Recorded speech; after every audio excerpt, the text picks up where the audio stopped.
Fred, o assunto agora é meio ambiente e sustentabilidade. Mais de 30 instituições do país dão início hoje a um grande evento em comemoração ao Dia Nacional do Cerrado. A iniciativa, que conta com uma série de ações de conscientização e mobilização em prol da preservação desse importante bioma, é coordenada pelo Campus Formosa do Instituto Federal de Goiás, o IFG. E o nosso convidado para falar sobre esse assunto e sobre a necessidade de conservação do Cerrado é o Rodrigo Dutra, que é técnico em assuntos educacionais no campus Senador Canedo, do IFG, um dos representantes aí à frente desse evento. Rodrigo, muito bom dia para você, seja bem-vindo. Um dia de comemoração, mas acima de tudo um dia de reflexão, né? Isso, Fernanda. Um bom dia, Fernanda. Bom dia, Fred. Bom dia a todos que estão nos ouvindo. Primeiro eu quero agradecer o convite, né, para falar de algo tão importante. Como você disse, é um dia que a gente celebra, mas é um dia em que a gente faz grandes reflexões frente à luta pela conservação desse importante bioma brasileiro, né? O Cerrado, ele é o segundo maior bioma do país e o mais degradado. Enquanto outros biomas estão tendo redução no desmatamento e até reflorestamento, o Cerrado vai na contramão. A cada divulgação de dados do INPE, né, por mapeamento de satélites, a gente vê que o desmatamento no Cerrado avança. E isso isso pode trazer, né, isso já vem trazendo uma grande crise ambiental, né, que tanto para o nosso país, tanto para a nossa região, quanto para o mundo, né, visto que o que acontece em determinada área do planeta afeta o planeta como um todo.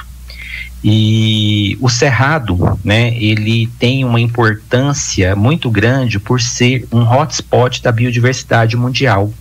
O que é isso? Ele é uma área em que existe uma grande biodiversidade, espécies que só existem aqui e que possuem grande devastação.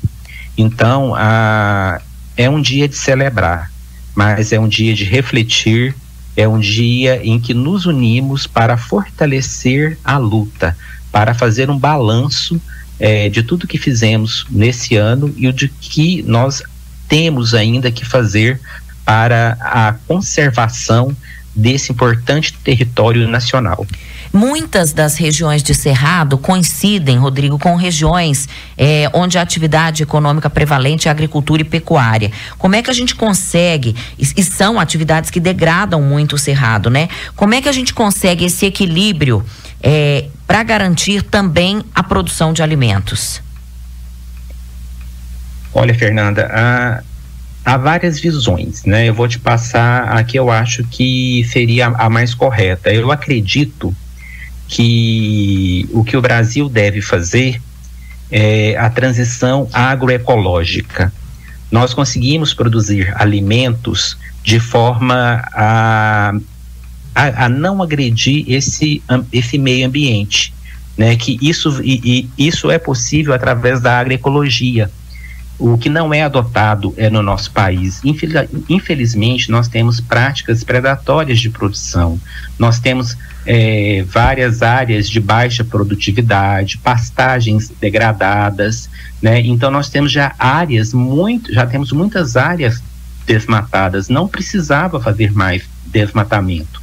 O que nós temos hoje já desmatado já é capaz, né, de uma produção de alimentos para sustentar toda a nação e boa parte do planeta.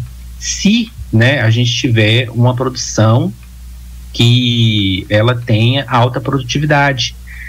E a agroecologia, ela pode ser uma resposta, ela é o caminho, ela é a saída. E isso deve ser uma política de governo. Hoje nós temos no Cerrado a maior produção é de commodities. Essas commodities, elas são negociadas em bolsas de valores. os alimentos, eles são produzidos, 80% dos alimentos são produzidos pela agricultura familiar, né? Isso em todo o país, considerando todos os biomas. E a agricultura familiar, ela tem, né, uma forma de relação menos agressiva com o meio ambiente. Então, uma transição agroecológica é o que a gente precisa para a produção de alimentos, a produção agropecuária, de uma maneira que não venha agredir os biomas brasileiros. Quando a gente fala do prejuízo ao cerrado, a gente pensa na extinção de muitas espécies, né? A gente tem plantas medicinais riquíssimas no cerrado também, que vão desaparecendo com o passar dos anos, mas a gente precisa falar da questão das águas, porque o cerrado é o berço das águas no Brasil, né? Nascente das maiores bacias hidrográficas, então a gente precisa, é uma outra questão que traz preocupação. Isso, quando a gente fala de cerrado, a gente tem que pensar em várias dimensões, como você disse, né? Nós temos a dimensão da fauna e da flora, que são espécies ameaçadas de extinção, muitas se perderam sem a gente se conhecer, já foram extintas sem o nosso conhecimento, e 8 das 12 regiões hidrográficas brasileiras, elas são abastecidas por águas do cerrado. Então, o cerrado é conhecido como caixa d'água do Brasil e da América do Sul, né, por ele abastecer essas regiões hidrográficas. E nós não vivemos sem água, né? Biologicamente falando, o ser humano, né, 70% do corpo é água. Então, como que você vai sobreviver sem água? É impossível. E isso também afeta, né, o próprio agronegócio e a própria produção de alimentos. Porque se você degrada essas áreas, degrada as nascentes e não tem água, como que você vai produzir alimentos e o próprio agronegócio vai ser prejudicado? Então é um tiro no pé, porque você necessita de água para a produção e para a sobrevivência, né, do ser humano. Então a questão da água ela é muito importante. E né, de acordo com o IPCC, que é o painel intergovernamental do clima das Nações Unidas, a temperatura da Terra deve subir, né, até 2,6 graus até 2100. E as regiões mais afetadas serão as regiões norte e centro-oeste do Brasil. Teremos calor letal e haverá, né, um problema maior ainda de secas e de disponibilidade hídrica, né, o que vai comprometer a vida nessa região.